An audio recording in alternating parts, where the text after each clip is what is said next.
Salut les riders, j'espère que vous avez la pêche. Aujourd'hui, on se retrouve avec Jean-Baptiste. Salut à tous. Pour parler du nouveau casque à rail, le Tour X5, donc casque aventure, vraiment dans le segment qui nous intéresse. Ouais. Et ce casque, on a eu la chance de le découvrir à Milan. Tout à fait. Un petit peu en avant-première. Et évidemment, c'est la première question qu'on avait posée à la directrice ou responsable commercial d'Arail qui était là. Qu'est-ce qu'il a de nouveau ce casque? Parce que c'est quand même une référence. Et là, le seul argument commercial qu'elle nous a quand même donné à Jean-Baptiste et à moi, c'est le meilleur casque du monde. Oui, c'était ça la réponse. C'était assez surprenant. Et on a cogité dessus d'ailleurs, sur cette réflexion depuis, parce qu'on a reçu en tout début d'année les toutes premières pièces. Et donc on a pu approfondir un peu la question. Voilà, donc on est allé un peu plus loin que cette simple affirmation. Oh, c'est le meilleur casque du monde, Michel. C'est bon, merci à tous. Ça fait une vidéo courte. Ouais. Donc on est allé un peu plus loin que cette simple affirmation en le comparant tout simplement au Tour X4, qui était déjà un excellent casque, pour voir quelles étaient les différences et qu'est-ce qu'Arail avait réellement amélioré sur ce produit. Oui, tout à fait. Alors, ça ne vous aura pas échappé si vous êtes intéressé un petit peu au Tour X5. Depuis le début de cette année, on a pas mal de vidéos de journalistes, de vidéos professionnelles sur le Tour X5, tout simplement parce que Arail a organisé en fait une rencontre avec des journalistes. Donc ils ont beaucoup parlé du Tour X5. Il y a une chose qui n'a pas été faite à mon sens, et nous on a la chance de pouvoir vous la proposer chez XTM, c'est vraiment de comparer le Tour X4 et le Tour X5. En plus, on a dans les mêmes coloris, enfin c'est dans les mêmes tailles. Donc c'était plutôt sympa. En préambule, alors je vais essayer de répondre ou de donner des éléments de réponse en tout cas à cette fameuse question, est-ce que c'est le meilleur casque du monde, en fin de vidéo. En tout cas, au travers de tous les éléments que je vais vous donner, déjà la première chose qu'il faut savoir, c'est que le Tour X5, donc c'est dans la gamme Arail, c'est le dernier casque, le dernier modèle qui passe en 22.06. D'accord ? Donc il est 22.06. C'est ce qu'ils ont traité en dernier. Bon, pour nous, c'est un peu regrettable, mais c'est comme ça. Dans leur gamme, ils ont considéré que ce n'était pas le plus prioritaire. Et ils en ont profité donc pour faire cette évolution. Non pas qu'il y avait besoin de passer au 5 pour qu'il soit 22.06, parce que le Tour X4, comme beaucoup de casques Arail d'ailleurs, avait déjà des standards de qualité et de résistance qui étaient largement conformes au 22.06. La vérité, c'est que le Tour X4, il est commercialisé depuis 2012, donc il commençait vraiment à être vieillissant. Et c'est pour ça qu'il y a une aussi grosse évolution en fait entre le Tour X4 et le Tour X5. D'accord ? J'allais dire, mais ne rêvez pas, il n'y aura pas d'écran photochromatique, il n'y aura pas d'écran solaire. On pourrait revenir, mais ouais, je sais, la première question, c'est alors double écran solaire, ou pas ? Non, il n'y a pas, les gars. Et je pense qu'il n'y aura jamais, ou alors la marque ne s'appellera plus Arail quand ça arrivera. Ouais. On pourra évoquer la question du double écran solaire un petit peu plus loin, mais bon, ce que je veux souligner, c'est que c'est pas fait pour des raisons de sécurité ou de résistance. D'ailleurs, le Quantic ou le Concept X, qui sont des casques plus récents, le Quantic a été homologué 22.06 tout de suite parce que c'était le premier 22.06 intégré sur le marché français. Il était déjà à ce standard de qualité. Le Concept X, ils l'ont renommé en Concept XE pour marquer, mais c'est le même casque. Donc on est sur des casques très protecteurs. C'est pas le sujet de l'évolution 4 vers 5. Donc, première grosse évolution, je ne sais pas si ça se voit bien sur la vidéo, mais quand on a le casque, c'est frappant, c'est l'écran. L'écran a complètement changé, et ça c'est bien, parce que c'était quand même un des soucis du Tour X4. Je précise, là j'ai l'ancien, voilà. Et Jean-Baptiste a le nouveau. Le 5 est ici, exactement. L'écran du Tour X5, c'est un nouveau type, il s'appelle le VAS A, il est décliné de celui qui est sur le RX7V, qui est vraiment le fer de lance de la gamme Arail, c'est leur intégral sportif. Et donc c'est un écran beaucoup plus large. Donc champ de vision élargi, on est sur un max vision, toujours avec l'anti-pinlock. Et il est moins... sur le Tour X4, il était très courbé. Et tous ceux qui ont eu un Tour X4 le savent, parce que quand tu dois mettre l'anti-pinlock, c'est une tannée, parce que la courbure est très prononcée. Donc ça, c'est quelque chose de très frappant sur le Tour X5. On est sur un écran moins courbé, plus large, meilleur champ de vision. Et c'est de toute façon quelque chose que maintenant, c'est tout à fait typique des écrans qu'on trouve sur tous les casques Arail, que ce soit les intégraux ou même le ZR. Oui, on avait réellement deux soucis sur le casque, sur le Tour X4. C'était cette histoire de pinlock, qui était un enfer à mettre. Il n'était pas facile à mettre. J'amène trois soucis. L'enfer de mettre son pinlock. Par moment, l'étanchéité avec le joint, vous pouvez ne pas bien se faire quand vous le fermiez à cause de cette courbure. Plus la courbure est forte, plus l'étanchéité est délicate à obtenir. Ouais. Exactement. Et le troisième point, mais tu vas en parler, c'était le démontage.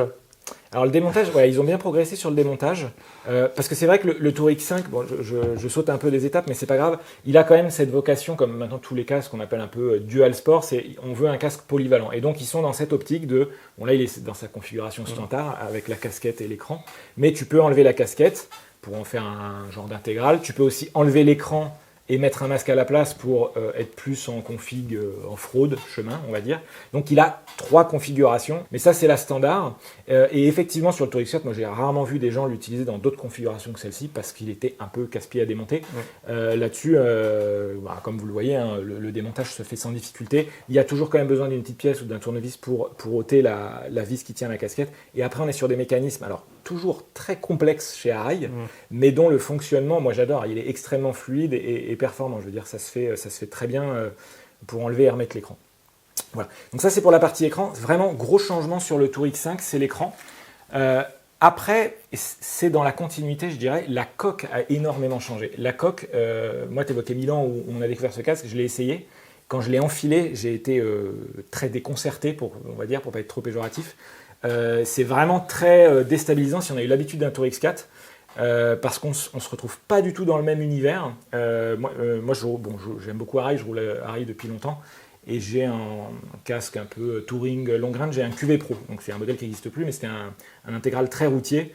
Il est extrêmement agréable pour faire de la route, et bon, passé la première surprise de l'enfilage, en fait je me retrouve un peu dans le même feeling, quoi. C'est-à-dire que c'est un casque qui est plus rond. Alors ils ont élargi aussi, hein, ça joue, l'entrée est élargie. La coque globalement est plus ronde. On est toujours dans... chez Arai, hein, il faut le savoir, ils ont une philosophie, ils ont des principes dont ils dérogent jamais, et je pense qu'ils ne dérogeront jamais à ça. Leur objectif, c'est d'avoir un casque extrêmement rond pour qu'en cas de choc, le casque roule, enfin fasse ricochet. Ils parlent de ricochet, mais enfin l'idée en fait c'est qu'on n'accroche pas avec une arête ou du relief sur le casque et qu'il y ait de l'énergie du coup qui se transmette au crâne du pilote. Hein. C'est ça qui cause des lésions derrière. L'objectif vraiment d'Arai a toujours été l'absorption sécurité du choc. Voilà. C'est la protection du doit être crâne. maximum et donc la rotation. Ouais. Et donc il faut que le casque puisse ricocher, glisser, vous appelez ça comme vous voulez, il parle de ricocher. Et donc ça se traduit dans ce casque-là par une coque qui est plus ronde. Donc c'est toujours du super fabrique, hein. Les coques en fibre de Arai sont exceptionnelles pour ça, la résistance mécanique est vraiment folle, mais on est sur des casques de plus en plus ronds. Et en ça, le Tour X5 rejoint un petit peu plus le reste de la gamme avec des coques très rondes, là où le Tour X4 était resté finalement sur des coques de 2012. Et depuis, Arai a fait du chemin sur son Quantique et d'autres modèles où on va retrouver ce type de coque. Hein. Finalement, le Tour X5 rejoint un petit peu le reste du peloton, puisqu'avec le modèle Tour X4, il était un peu en retard là-dessus. Donc voilà pour la coque, aussi gros changement. Et c'est ce qui fait donc cette perception à l'enfilage très déconcertante. Après, passer les premières lignes de surprise, je dirais, on retrouve le confort Arai exceptionnel. On retrouve toujours ces petites mousses qu'on peut peler, dont on peut enlever des petites épaisseurs pour arriver vraiment à un fit optimal. Et d'ailleurs, je souligne à ce titre, hein, il y a un journaliste, je ne sais plus lequel, qui avait souligné que lui, il ne s'était pas trouvé bien dedans et qu'il avait, alors que le Tour X4 lui allait très bien, mais qu'en enlevant donc quelques mousses à quelques endroits, il avait retrouvé le bon fit. Mais je vous dis ça pour bien réaliser qu'il y a un réel changement de fit sur ce casque, quoi. La coque a changé et ça se traduit de cette façon-là. Voilà. Moi, je l'ai essayé à Milan et moi, j'aime bien. C'est une marque que j'apprécie à Arai, mais c'est pas une marque où je suis toujours bien dans les casques. J'étais pas bien dans le Tour X4, c'est pour ça que je roulais pas avec. Mais quand j'ai essayé le Tour X5, j'étais bien dedans. Donc, c'était la preuve que l'intérieur avait réellement changé. C'est ce que tu as constaté aussi de cette façon-là. Après, moi, ça ne me surprend pas plus que ça que tu n'aies pas été hyper bien dans le Tour X4, parce qu'à contraire, moi, j'ai toujours été très bien dans les rails, même les anciens, mais je ne suis pas bien dans un Krios. Et je sais que toi, c'est un cas. Donc, on ne doit pas avoir la même forme de crâne. Ce qui est intéressant, je pense, c'est que dans l'évolution de cette coque-là, donc du Tour X5, Arai va vers quelque chose qui est plus en phase. Je vous passe les détails sur les formes de crâne entre les Américains, les Asiatiques, etc. Mais Arai prend beaucoup ça en compte. Et je pense que dans le Tour X5, et dans le reste de la gamme du reste, ils ont été vers des formes de crâne qu'on rencontre davantage en Europe, en fait. Plus occidentales. Ouais. La casquette alors c'est vrai qu'on aurait pu faire la casquette dans la continuité de l'écran, merci Michel. Donc elle a changé, évidemment, hein, ça se voit, la forme n'est pas du tout la même. Elle est toujours extrêmement souple. Les évolutions qui ont été faites, alors moi j'en ai pas encore fait l'expérience en roulant, mais les évolutions qui ont été faites l'ont été de sorte que le casque soit plus stable à haute vitesse. Et c'est vrai que le Tour X4 était quand même un très bon casque pour faire du chemin, enfin si tant est qu'on est bien dans un Arai. Mais sur la route, bon, il a fait les défauts d'un casque un peu hybride. Le Tour X5, encore une fois, par cette casquette aussi, fait un pas de plus vers la polyvalence et vers le touring. Moi, j'évoquais tout à l'heure mon QV Pro, où je retrouve des éléments de confort et de stabilité de mon QV Pro. C'est vraiment ce signe-là d'une évolution vers plus de routier, un confort plus routier en tout cas. donc plus de polyvalence finalement. Oui, le casque est plus aérodynamique en fait dans l'absolu, avec une casquette qui est plus perforée et donc Et je pense à un écoulement d'air effectivement qui doit être qui va offrir moins de résistance à l'air, et donc on aura l'impression on n'aura pas les cervicales à grande vitesse qui vont subir tout simplement la pression du vent. Alors je ne sais pas si c'était le cas sur le Tour X4 parce que je n'ai jamais roulé à des très hautes vitesses avec. Mais c'est pas tant une pression de cervicale, c'est plus tu as les bruits d'écoulement d'air en fait aussi, qui sont un peu c'est pas que c'est gênant, mais quand tu es à ce niveau de gamme de casque, t'as pas envie d'avoir ce genre de petit tracas. Donc ça c'était effectivement la casquette.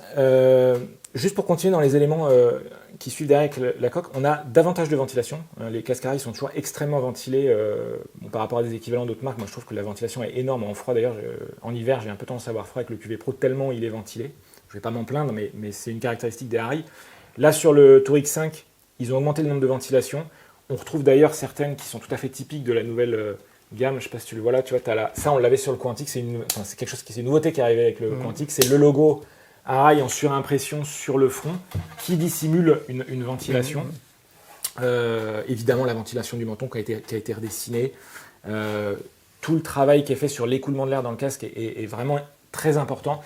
Et c'est en progression par rapport au Tour X4. Voilà. Et comme le casque a pour moi vocation à être davantage encore sur la route, ça n'est que du positif. Est-ce qu'on peut mettre un masque off-road Oui, tout à fait. On peut. L'écran est démontable. Alors, il faut au préalable démonter la casquette, mais c'est quand même le cas en général sur ce type de casque. Après, tu remets juste ta casquette et ton masque. Okay.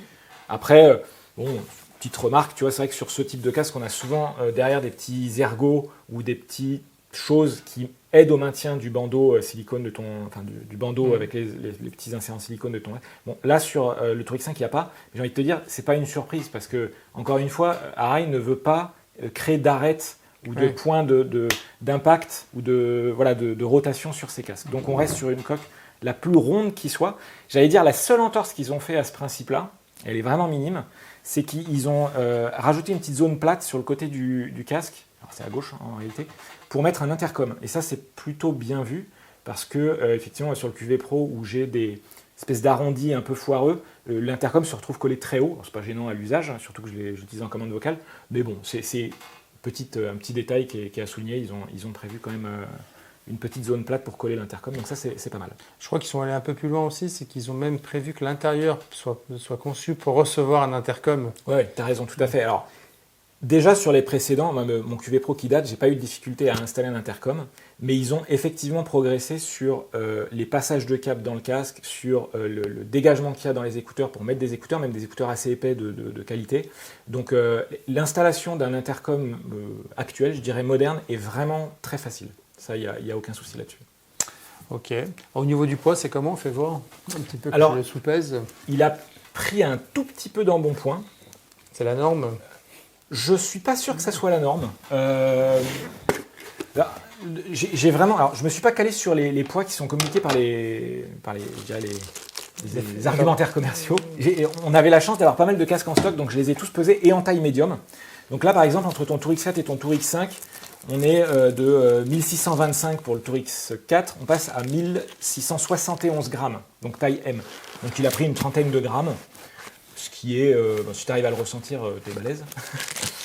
Mais moi, ce que j'ai retenu là-dedans, surtout, ce qui me semble intéressant, c'est que pendant longtemps, on a reproché à Arai d'avoir des casques un petit peu plus lourds que la concurrence. Alors, c'était vrai sur la balance, mais c'était pas forcément vrai en termes de ressenti quand on roulait avec, parce qu'ils étaient extrêmement bien équilibrés. Bon, c'est toujours vrai qu'ils sont très bien équilibrés, mais même maintenant, pour moi, cet argument, il est complètement obsolète, parce que si on regarde des casques, alors j'avais pris, dans ce qu'on avait en stock, j'avais du X-Lite Carbone, du Scorpion ADF 9000, le X-Wed 3, on est vraiment dans ces poids-là, hein, c'est-à-dire 1680, 1646 grammes, 1790. Donc le Tour X5 de ce point de vue-là est parfaitement dans la norme pour ces casques un peu dual sport. Tu vois. Je dirais qu'en termes de construction, Arai reste dans la tradition Arai, quoi. Boucle double D, hein, oubliez la feedlock, même le bouton pression n'est pas magnétique. Non. Voilà, on est... Alors feedlock, c'est vrai que c'est une bonne suggestion parce que pour le coup, ça ne ferait pas d'entorse à ce que... à leurs principes sécuritaires qui ne veulent surtout pas laisser filer pour des raisons marketing. Après, ce qu'il faut savoir, c'est que Arai fabrique absolument tout sur son casque, jusqu'à la jugulaire, la boucle WD. La seule chose qu'ils font pas dans leur casque, c'est la lentille Pinlock, puisque c'est un produit Pinlock. Mais à part ça, ils font absolument tout. Donc, il faut comprendre que dans leur approche un peu artisanale de la construction du casque, mettre une boucle Fidlock, eh ben, c'est mettre un élément de sécurité de leur produit dans les mains d'un tiers. Et ça, c'est pas trop la philosophie d'Arai en général.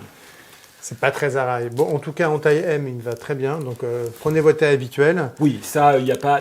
La forme de la coque change, mais le taillant reste tout à fait conventionnel. Ça, il n'y a pas de... Pour glisser ses lunettes, c'est nickel. Toujours, on est binoclars tous les deux, donc ça, il n'y a pas de problème. D'ailleurs, j'ai oublié un truc quand on a parlé de l'écran. Au rayon des nouveautés, je veux bien que tu l'ouvres. Voilà, tu vois, il y a ce cache-nez tout à fait important. Alors, dans le principe, c'est bien, les cache-nez, parce que ça oblige le flux d'air chaud que vous expirez à descendre vers le bas et pas à monter dans l'écran pour générer de la buée. Après, moi, il se trouve que de toute façon, avec mes lunettes, la buée, j'y ai droit quoi qu'il arrive, et que ce cache-nez me touche le nez et me gêne. Bon, il est amovible, hein, évidemment. Comme, là, il ne me gênait pas, moi. Oui, on n'a pas le même pas la même morphologie. Mais sachez qu'il est là, et que si ça ne vous gêne pas, c'est intéressant de le laisser parce qu'il joue un rôle quand même assez important dans la déviation de l'air chaud expiré vers le bas du casque, pour qu'il s'échappe du casque. Voilà, écoute, qu'est-ce que j'oublie? Donc non, j'ai parlé de mon ressenti. Ouais, moi, je pense vraiment, en me laissant un petit peu le temps de l'appréciation du casque, on a glissé vers quelque chose d'un petit peu plus touring. Et quelque part, c'est pas un mal, parce que si vous voulez vraiment l'utiliser beaucoup sur route, un peu sur chemin, ou moite-moite, il va bien faire le job. Il va vraiment bien faire le job. Mieux que le Tourix 4, du moins. Alors, est-ce que c'est le meilleur casque du monde? Alors, est-ce que c'est le meilleur casque du monde? Ce qu'il y a de sûr, c'est que c'est quasiment le plus cher. Ça, je prends pas trop de risques à vous dire ça. Non, c'est terrible. On est sur les unis à 8,99. Hein, je parle en public conseillé à date. Et si tu prends une déco, tu prends encore 60 à 70 € de plus. Donc, on est vraiment sur les produits les plus chers dans ce créneau-là. Il n'y a que le Krios qui flirte avec ces tarifs. Après, est-ce que c'est le plus cher? Moi, j'espère vous avoir donné des éléments de réponse. Je pense que est-ce que c'est le meilleur casque du marché ou du monde? Chacun se fera son idée en fonction de ce qu'il attend. Moi, je pense que le produit, il vaut clairement son prix parce que la qualité de finition, le confort, c'est vraiment exceptionnel. C'est vraiment au-dessus. Arai, c'est quand même une marque qui existe depuis des décennies. Quoi, je veux dire, enfin, tout le monde connaît Arai. C'est des marques, il y en a qui sont passées, reparties, revenues. Arai est là depuis toujours et ils ont cette espèce de philosophie, ils ont des principes et ils n'en dérogent pas, quoi. C'est vraiment et ils poussent chaque point qui compte pour eux à l'excellence, un peu à la japonaise, si je peux me permettre cette espèce d'a priori. Et donc il faut voir ça comme un produit artisanal, quoi. Tu achètes vraiment quelque chose. Et en ce sens, oui, je comprends en fait qu'ils disent c'est le meilleur casque du monde parce que eux, ils prennent chaque aspect de leur produit et ils l'améliorent encore pour le faire approcher de la perfection. Maintenant, est-ce que par rapport à vos critères, vous qui roulez, et ce que vous recherchez, est-ce que du coup ça va être le meilleur casque pour vous? Ça, je vous laisse répondre. J'espère vous avoir donné les éléments pour le faire. Bon, merci Jean-Baptiste en tout cas plaisir. Pour cette présentation très détaillée et ce comparo avec l'ancien modèle. Si vous avez des questions, c'est comme d'habitude, vous n'hésitez pas, vous les posez sur les réseaux sociaux. On y répondra avec beaucoup de plaisir. Yes, à bientôt. À bientôt.